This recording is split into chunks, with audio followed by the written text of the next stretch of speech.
Ang Malacanang nananawagan ng pagkakaisa sa gitna ng usapin sa impeachment. Ang kasama natin mula sa Malacanang live via Zoom si Radyoman Chanel Salazar. RMN Live Report!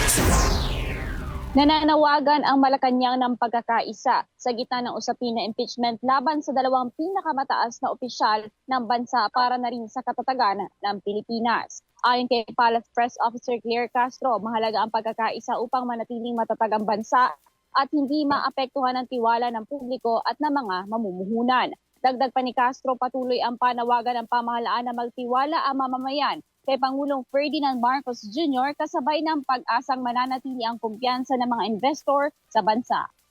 Sana manatili na ang mga investors, ang mga kababayan po natin ay maniwala at magtiwala sa ating Pangulo.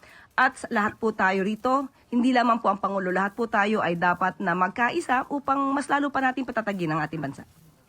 Kaugnay nito, muli ring iginiit ni Castro na handa ang Pangulo na harapin ang impeachment case laban sa kanya. Wala anyang nilabag na batas ng Pangulo at wala ring nagawang impeachable offense. Sinabi pa ng Malacanang na patuloy na tututok ang administrasyon sa mga programang pang-ekonomiya at pangkabuhayan sa kabila na umiiral na usaping politikal.